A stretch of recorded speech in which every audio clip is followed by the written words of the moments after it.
Good morning, everyone. Can you hear me? I've opted for the radio mic because I have ADD, so I find it quite difficult to stand still. So if I wander about, I'll not come in among you, but I do tend to wander. So my name is Brian Smith. I'm a consultant, music psychotherapist, and I'm celebrating being qualified for 20 years this year. And this is my colleague, Cieran, who is been a music therapist for a year. We're going to do a joint presentation on music therapy. I'm going to show some case vignettes of the work that I've done over the last 20 years. Some of the work you will see may have an effect on you. Some of it isn't easy to listen to at some stages because of the nature of the work. So what I would say, if the work does affect you in any way, come and talk to myself or Cieran or Pam or someone who you feel that you'd like to talk to about it. I'd like to start by singing a very quick hello song to you, and I'd like you all to be very brave and sing the hello song back to me. Who's feeling brave and who's not feeling brave?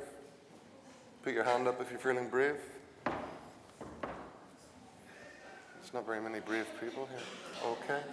Good morning, good morning, good morning to everyone. Good morning, good morning, good morning to you, everyone. Good morning, good morning, good morning to everyone. Good morning, good morning, good morning to you. Now, I'm going to hand over to Cieran, who's got exactly 6 minutes. I'm timing him on this part. And he's going to let you know what music therapy is, the clinical applications of it, and then I'm going to show you some video work so you can actually see music therapy in action. So, over to Cieran. Thanks, Brian. Can you hear me okay? Good. Good morning, everyone. Great to see you, and great to have this opportunity to speak to you for exactly 6 minutes. Thanks, Brian, for that reminder. So my name's Cieran, as Brian mentioned. I have been a music therapist for a year. I qualified a year ago from Queen Margaret University. Music's been a part of my life journey in a big way.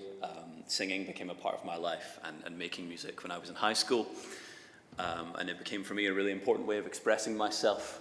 And so when I heard about the opportunity to be a music therapist as a career, I was really interested in that because it's been a wonderful opportunity to work with.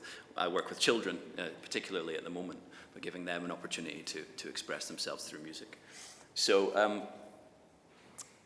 who has heard of music therapy? Yeah? Okay, quite a few. That's encouraging.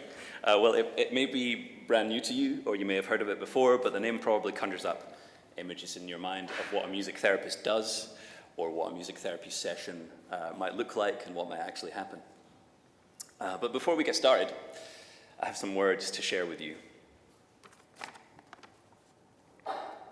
Hello, it's me. I was wondering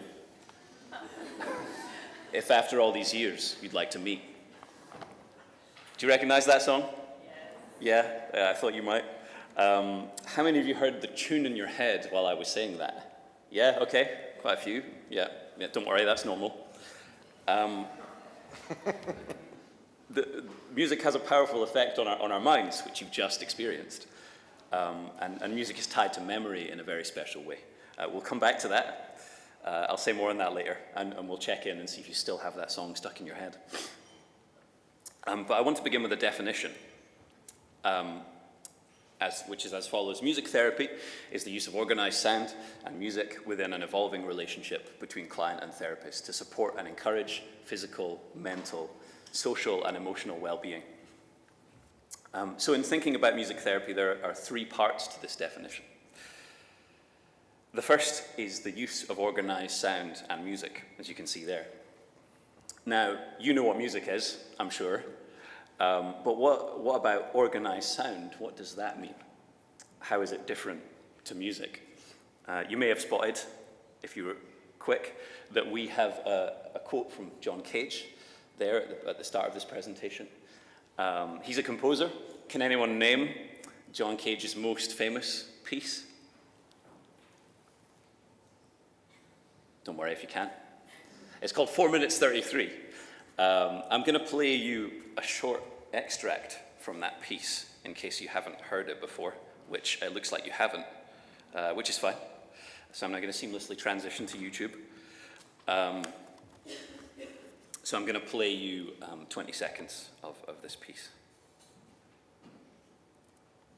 4 minutes, 33 seconds.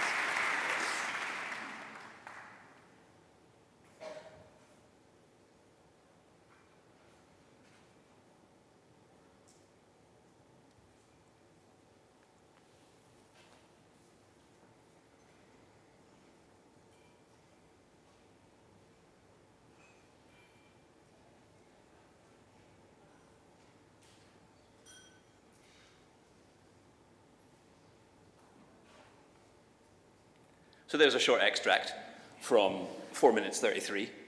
Now, okay, so what happened there? You might be thinking, nothing happened there. And that's understandable if you did think that.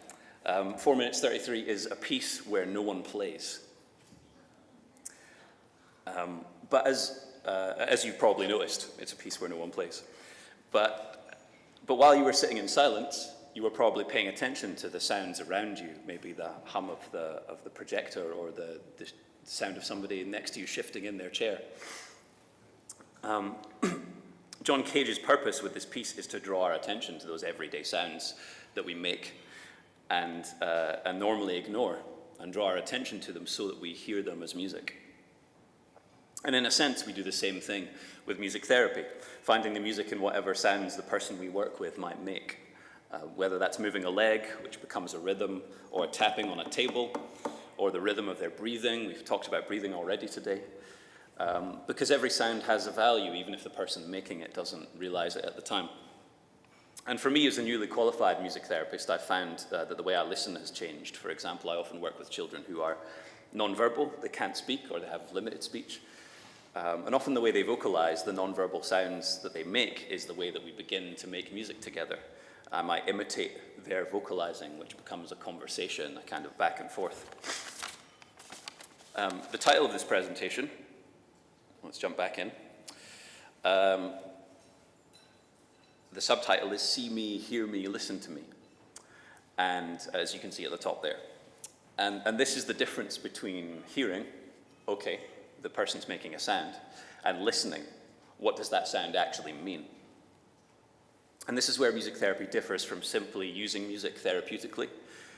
Music on its own can have therapeutic effects, like improving your mood, say if you're listening to music on your headphones. But a music therapist hears and interprets the music that a person makes. And this is what makes music therapy a clinical intervention. So organized sound and music is one significant element in music therapy. The other that I want to touch on is the second part, the evolving relationship between client and therapist. So we talked about see me, hear me, listen to me. The relationship at the heart of music therapy is about being seen and accepted for who you are. Think about when a young child plays hide and seek, right? Children are bad at hide and seek, aren't they? They're not very good. They giggle uncontrollably, so you can hear them. They're not very good at hiding. You can see their legs sticking out from under the bed. Why are children bad at hiding? Because they want to be found, I think, is the answer. Because there's a joy in being discovered when you're hiding. There's also a fear in it. What if who I am isn't good enough? What if I'll be rejected? What if I'll never be found?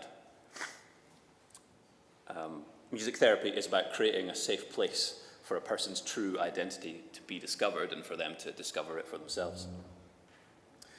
So what's the result of this use of organized sound and music within an evolving relationship?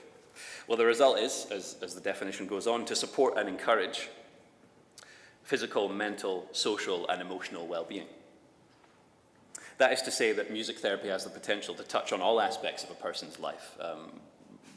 Brian and I might work with people with physical disabilities.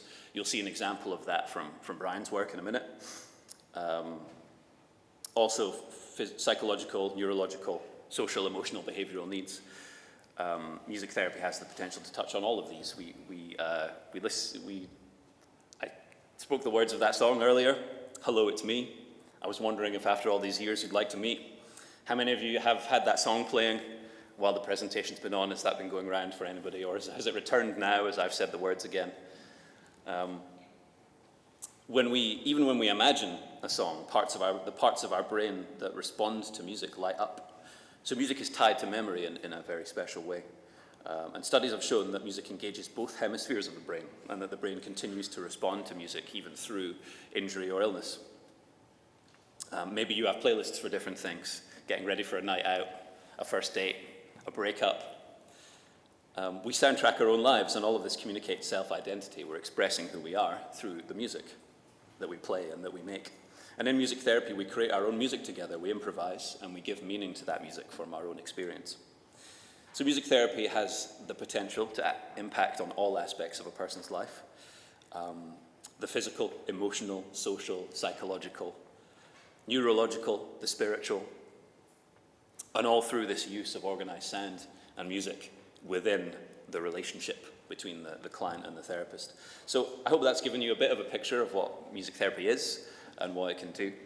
And I'll hand you over to Brian, who will continue the presentation. Thank you. So for the older people in the room, when Cieran said hello, how many people thought of Lionel Richie's song?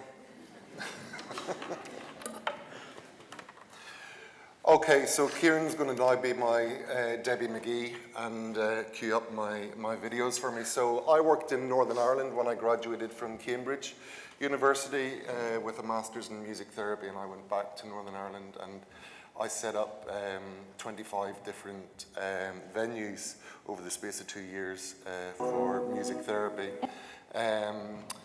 This is a little documentary that I made with BBC One Northern Ireland, and it shows music therapy in different lights. So you're going to see another music therapist called Karen Diamond working with a little girl with autism, and her mother is talking about the impact that music therapy has not only had on her child, but the impact that music therapy has had on their life as a family and how they've been able to grow as a family. Then you'll see some work of me working in palliative care with children, and I'll talk a little bit about the work after it. You see me working individually with a young girl, and then you see me working with a group, and I'll explain a little bit more. So going back to the use of sounds, what I really want you to sort of home in on is the use of the sounds that these people are making. So someone might be going, "Ah!" If I was to make that sound, which I just have, what sort of things would be coming into your head what words, shout out some words when you hear a sound like that? Frustration. Okay. Ah. Okay. So we're talking about textures, timbres, tone. So think about those things when you're listening. So can you put it back to the start?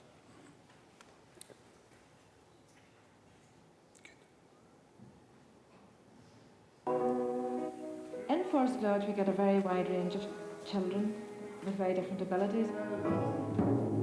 We're always trying to find an activity that usually doesn't suit the whole group. As soon as they see Brian, somebody goes to look for the drum and somebody goes to look for the instruments, and they know what's going to happen next. And it's very enjoyable. Apart from all the learning aspects, it's great fun. Each child gets something from it. The mobile children is maybe just a chance to play the drum and really enjoy themselves, though they do have to learn to take turns. But for the children who are not so mobile and who don't have as many activities that they can partake in, music therapy really has been a big bonus for them. Children will benefit from music therapy in different ways depending on their circumstances. This is Joanne. Ready? She has no recognizable speech, and to all outward appearances, her world appears to be completely closed to ours. But her music therapy session tells another story.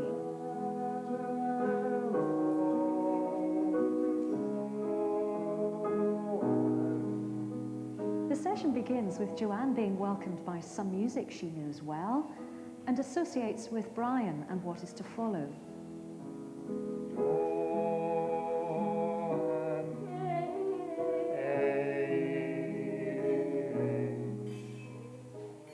Then, depending on how Joanne reacts, Brian encourages a musical conversation.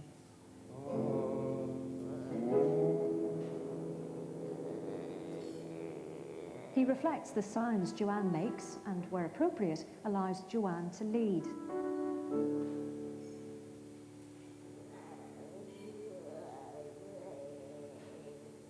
A therapy for Joanne, born of her kind of music. If you were to stand outside the door of the room, you'd think, that's not music, what's going on there? Where's the music in that? Each to their own, and if the people involved in it, that is the client and the therapist, find something of importance there and something of value, well then that's music and that's music therapy. The Trust has a team of just 4 therapists dedicated to bringing this experience to people of all ages and abilities across Northern Ireland. But it's not just the therapists who are dedicated. The families are just as committed to the painstaking development that comes from music therapy. Imagine you have an autistic child who doesn't tune into anything, who is in their own wee world for most of the day, and you get this session, this music session. Somebody started singing to her, and she tunes in straight away. She's there, she's watching what's going on, she's taking it all in, whereas anywhere else, she would just be letting life go by. But with music, she's interacting, she's watching what's going on about her, and she's being aware of what's going on around her. It has been very important just providing that opportunity where she can use her vocal sounds and interact with you. For Hannah, that ability to come up to someone, to want to be close to you, to come and sit in your knee, which for a lot of autistic children, physical proximity is so difficult. But you're even taller than that. That shows that she feels very, very relaxed and that there is a relationship there, but that music therapy is really providing that safe and secure space for her to express herself.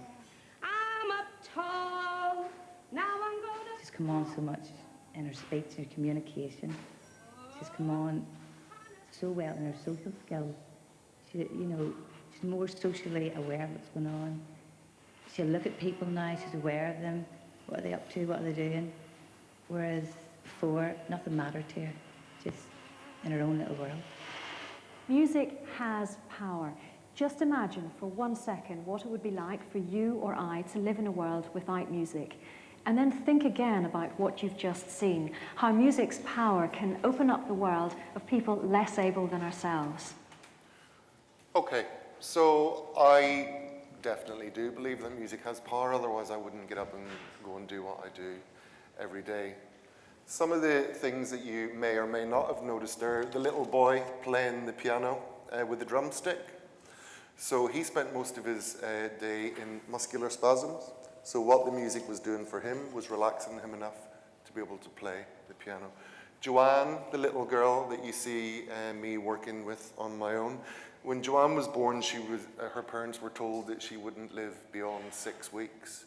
And she actually died when she was 16, having never left hospital. So I worked with her for the last 4 years of her life, with 3 sessions a week. Do you think there's a relationship between the two of us? What do you think that's about? What elements can you see in terms of the relationship?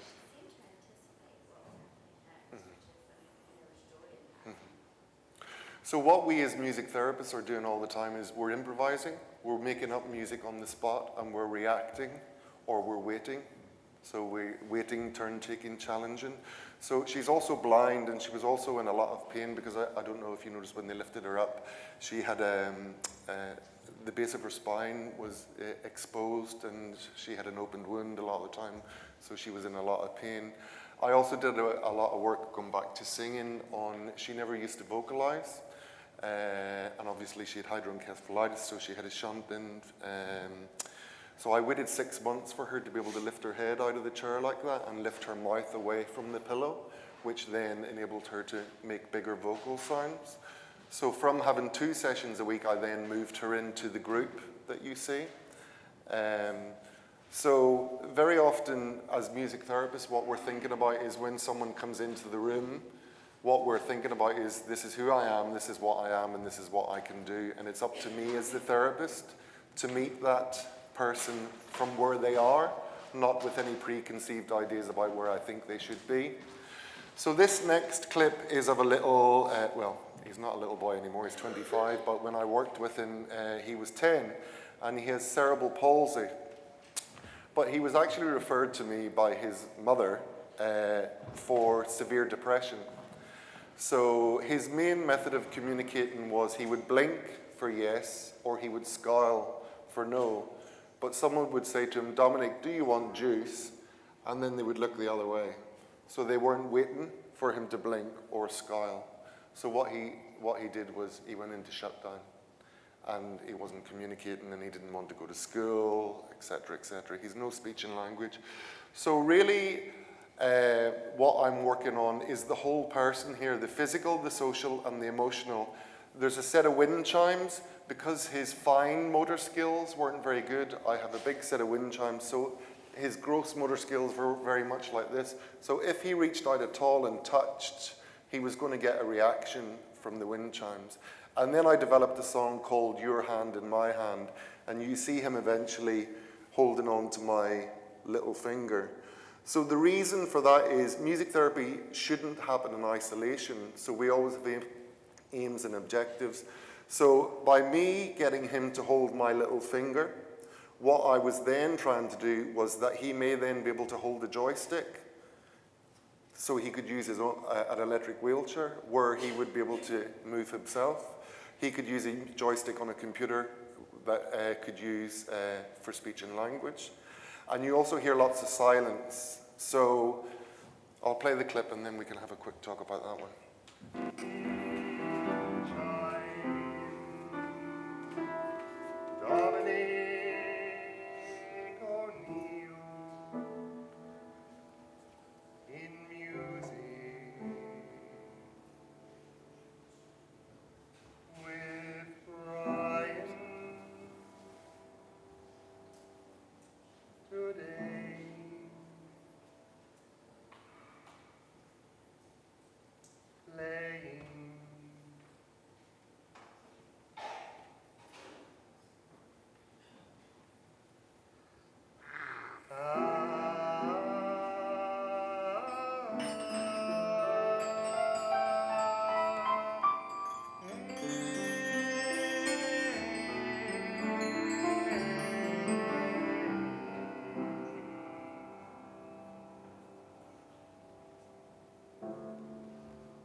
Okay, so what sort of things were you noticing there?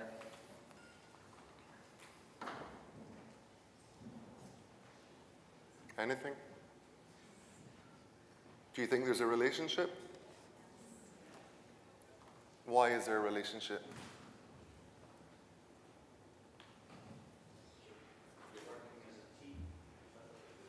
Because he's being listened to and he's being heard.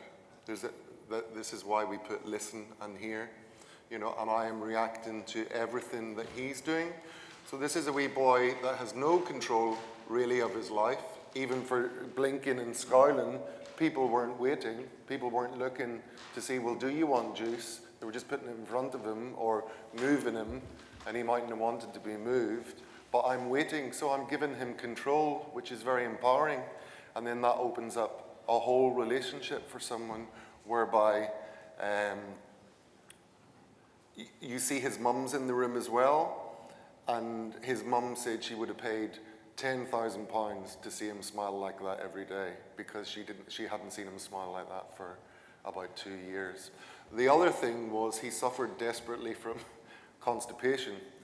So thinking therapeutically, the music was relaxing him enough that he would have a bowel movement in music therapy, or he was dumping all of his shit into the music therapy room, which was a safe space that he could do that in. So I worked with him for 4 years, and his fine motor skills improved, so the physical side improved. His emotional world improved, and he became a much happier child. And he went back to school because he'd actually become a school refuser, because every time the bus would come, he would start to cry, and his mum didn't have the heart to send him to school because he was so unhappy. And he actually went to a mainstream secondary school with a support assistant where he was much happier because he felt he was being listened to and he was being heard. So I'm going to play you one more little clip, which is perhaps slightly more difficult to listen to. And I want you to be aware of your own bodies as you listen to this piece of music. This is a young man who was suffering from PTSD. So when I lived in Northern Ireland, I did a lot of work with young people that had witnessed or been part of violent acts. So this was a specific research project where we offered people 12 sessions of music therapy in order to see if that alleviated some of the symptoms of the PTSD. So this is our last session together. For a 12-year-old boy, he was quite small, very, very timid, and for 11 sessions didn't really speak and didn't really make a lot of music. And then on our 12th session, which was our last session, he decides to join me at the piano.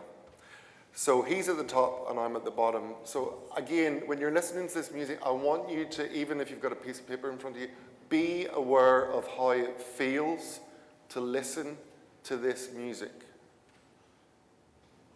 So really home in on yourself and what you're hearing. And if words come into your head, I'm just going to ask you what you think's happening at the end of it, okay?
Okay, so that clip, if I played it to you in its entirety, would be 59 minutes long at that intensity and that duration. Shout out some words or some feelings that people had about listening to that. Frenzied. Chaotic. Fear. Say it again. Oppressive. Yep. Pressure. But there's a bit right at the end there where it sort of slightly changes. It becomes more melodic, and we become more together, and then he goes away again in terms of his music. So, as I said to you, 11 sessions, didn't really say much, wasn't really able to talk much about what had happened. So what we then did was we listened back to the music. So his response to hearing the music was, I knew that I was angry, but I'd never heard my anger. So I didn't tell you anything about this boy apart from that he was suffering from PTSD. But the music told you enough. If I hadn't even told you he was suffering from PTSD, the music would have told you that this person was in difficulty, suffering, fear. All of the words that you were using would have been all of the things that he was experiencing from the event that he had experienced. So, although it was only 12 sessions, he then came out of the research trial, but came back in to music therapy and had another 24 sessions because he also was a school refuser, was frightened to leave the house, anxiety, so he was sort of moving between fight and flight a lot of the time, and I think you can hear that in the music. There's a lot of fight and there's a lot of flight going on.